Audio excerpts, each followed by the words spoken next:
வணக்கம் நண்பா. நீங்கள் உங்கள் மனதில் என்ன நினைத்தாலும் அது உங்கள் உயர்வையும் மற்றவர்கள் உயர்வையும் பற்றியதாக இருத்தல் வேண்டும். அத்தகைய எண்ணங்களே உங்களுக்குள் ஊக்கத்தை வளர்த்து நீங்கள் வெற்றி பெற செய்யும். மனிதன் நினைத்தால் அவனால் எதையும் சாதிக்க முடியும். அதற்கு தேவையானது தளராத நம்பிக்கை.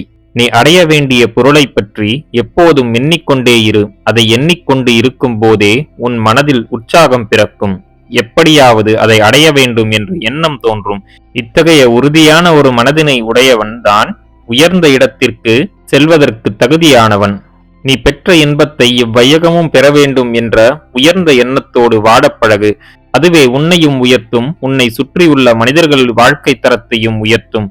நீ தூங்கும் போது வரும் கனவு வெறும் கனவுதான். ஆனால் உன்னை தூங்க விடாமல் உன் மனதில் எழும் கனவுகளுக்கு பெயர்தான் லட்சியம். அந்த லட்சியத்தை அடையும் முயற்சியில் இறங்குங்கள். வெற்றி நிச்சயம். வெறும் எண்ணம் மட்டும் முக்கியமல்ல, எண்ணிய வண்ணம் செயலில் இறங்க வேண்டும். அந்த செயலை இடைவிடாது கடைபிடித்தால் நாடு போற்றும் மனிதராக மாறலாம். உனது வாழ்நாள் வீண் நாளாக மாறக்கூடாது. ஒவ்வொரு நாளும் காலையில் விழிக்கும் போதும் இந்த பொழுது நல்ல பொழுதாக கழிய வேண்டும் என்று இறைவனிடம் வேண்டுவதோடு எனக்குள் நல்ல எண்ணங்கள் தோன்ற வேண்டும் என்று வேண்டிக் கொள்ளுங்கள். அந்த எண்ணங்களே உங்களை உயர்த்தும்.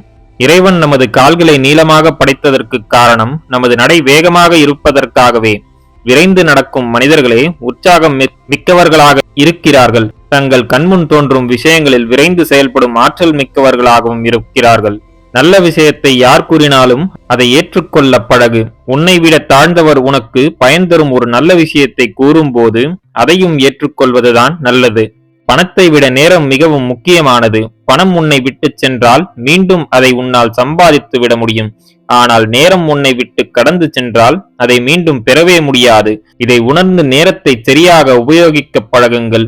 வாழ்க்கை சிறப்பானதாக மாறும். இன்னல்களும் இடையூறுகளும் ஒரு மனிதனின் வாழ்க்கையில் வருவது இயல்புதான். ஆனால் அதை அவன் எப்படி கையாள்கிறான் என்பதை பொறுத்தே அவனது வாழ்க்கை அமைகிறது. பிரச்சனைகள் நம்மை தடுப்பதல்ல, நம்மை முன்னேற்றுவதற்காகவே வருகிறது. எனவே துணிந்து பிரச்சனைகளை கையாண்டு அதிலிருந்து வெளியே வந்து வெற்றி பெறுங்கள். கனவு காண வேண்டும். கனவு எண்ணங்களை ஏற்படுத்துகிறது. எண்ணங்கள் செயல்களாக உருவெடுக்கின்றன. அந்த செயல்கள் உங்கள் வாழ்க்கையில் முன்னேற்ற பாதையில் கொண்டு செல்கிறது. எனவே அனைவரும் கனவு காணுங்கள். கடந்த காலத்தை எண்ணி வருந்துவதால் உன்னிடம் இருக்கும் காலமும் வீணாகிறது. எனவே நிகழ்காலத்தை முழுமையாக அனுபவித்து வாழப்பழகு. கடந்த கால வழிகள் உன்னை விட்டு அகலும். தோல்வியை கண்டு அஞ்சாதே. உனது முயற்சியை வெற்றியை நோக்கி செய்து கொண்டே இரு. உனக்காக விதிக்கப்பட்டது உன்னை அடைந்தே தீரும். அது எதிர்பார்ப்பது உன்னிடம் இருந்து முயற்சியை மட்டும்தான். முயற்சி செய்தால் வாழ்க்கையில் எந்த நிலைக்கும் உயரலாம். ஆனால் அதை நம்பிக்கையுடன் செய்வதுதான் மிகவும் முக்கியம். மற்றவர்களால் முடியாத விஷயங்களை செய்பவர்களே வாழ்க்கையில் உயர்கிறார்கள், வெற்றி பெறுகிறார்கள். எவன் ஒருவன் தன்னால் முடிந்த விஷயத்தையே செய்யாமல் சோம்பேறித்தனமாக செயல்படுகிறானோ அவன் தோல்விகளையே தழுவுகிறான். சோம்பேறித்தனத்தை விடுத்து சுறுசுறுப்பை வளர்த்துக்கொள். நீயும் வெற்றியாளராக மாறுவாய். நண்பர்களே, மேற்கூறிய விஷயங்கள் உங்கள் வாழ்க்கைக்கு உபயோகமாக இருந்திருக்கும் என்று நான் நம்புகிறேன். இந்த வீடியோ உங்களுக்கு பிடித்திருந்தால் லைக் பண்ணுங்க. உங்க ஃப்ரெண்ட்ஸ் அண்ட் ஃபேமிலியோட ஷேர் பண்ணிக்கோங்க. நம்ம சேனலை இன்னும் நீங்க சப்ஸ்கிரைப் பண்ணலனா சப்ஸ்கிரைப் பண்ணி பக்கத்துல இருக்க பெல் ஐகானை பிரஸ் பண்ணிக்கோங்க. அப்பதான் நாங்க போடுற வீடியோஸ் உங்களுக்கு நோட்டிபிகேஷனா வரும். நான் உங்களை அடுத்த வீடியோல சந்திக்கிறேன். நன்றி, வணக்கம், வாழ்க வளமுடன்.